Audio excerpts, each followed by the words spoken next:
26 मार्च है purple day यानी कि एपिलेप्सी अवेयरनेस डे। इस दिन पे हम एपिलेप्सी यानी मिर्गी के बारे में बात करते हैं, उससे जुड़े हुए कई मिसकंसेप्शंस को दूर करते हैं और एपिलेप्सी के बारे में अवेयरनेस यानी जागरूकता बढ़ाने की कोशिश करते हैं।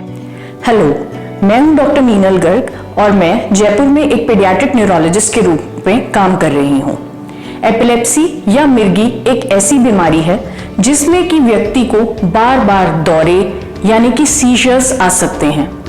ये बीमारी नवजात शिशु से लेकर बड़ी उम्र तक के व्यक्तियों को किसी भी उम्र में हो सकती है।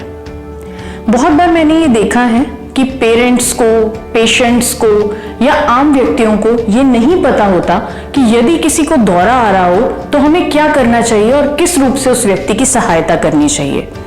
यदि हमारे परिवार में या हमारी जान पहचान में कोई एपिलेप्सी या मिर्गी से ग्रसित है तब तो इस बारे में हमें जानकारी होनी ही चाहिए, लेकिन एज अ जनरल पब्लिक भी हमें इसके बारे में पता होना चाहिए ताकि यदि अगर हम कहीं भी देखते हैं कि किसी को दौरा आ रहा है या सीजर आ रहा है तो तुरंत हम उनकी मदद कर सकें।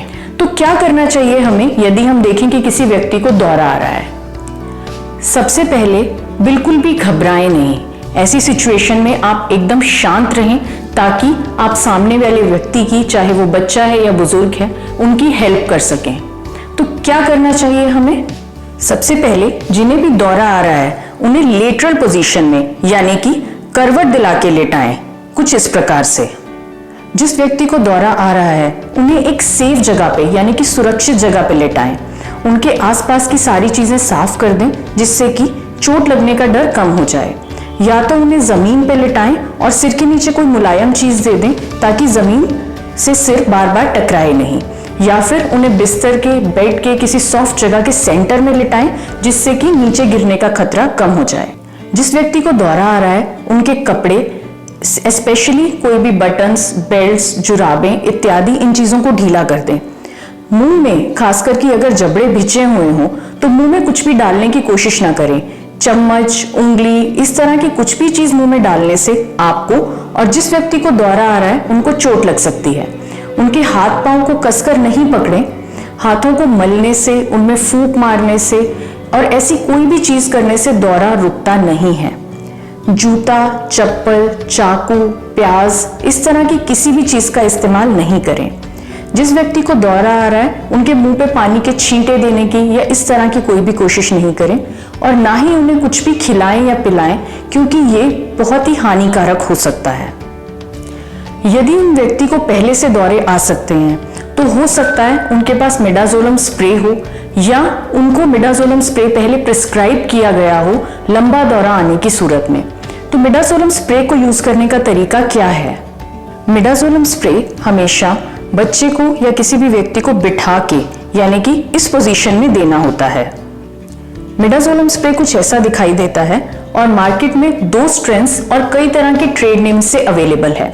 मिडाजोलम स्प्रे की जो डोज है वो व्यक्ति के एज और वेट यानी कि उम्र और वजन पे डिपेंड करती है। मिडाजोलम स्प्रे नाक में दिया जाता है। मिडाजोलम स्प्रे देने से पहले इसे शेक कर लें और फिर नाक में दोनों तरफ एक एक करके इस तरह से स्प्रे डालें। इसकी डोज आपके वजन के ऊपर डिपेंड करेगी।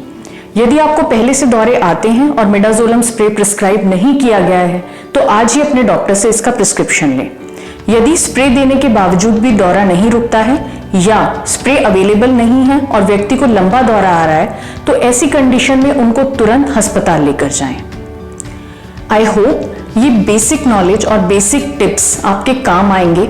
यदि आप कभी भी देखें कि किसी व्यक्ति को दौरा आ रहा है तो आई होप ये वीडियो देखने के बाद आप उनकी मदद कर पाएंगे। शॉर्ट में इन चीजों का ध्यान रखें। यदि किसी को दौरा आ रहा हो तो घबराएं नहीं, शांत रहें। उन्हें टेढ़ा करके लेटाएं, मुंह में कुछ नहीं डालें, कुछ भी खाने पीने के लिए नहीं दें और दौरा रुकने का वेट करें। यदि दौरा नहीं रुकता है तो तुरंत उन्हें अस्पताल लेकर जाएं।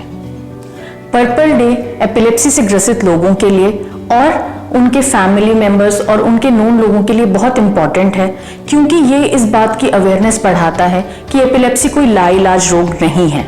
एपिलेप्सी का इलाज संभव है और यदि अच्छे से इलाज किया जाए तो एपिलेप्सी में भी क्वालिटी ऑफ लाइफ बहुत अच्छी हो सकती है।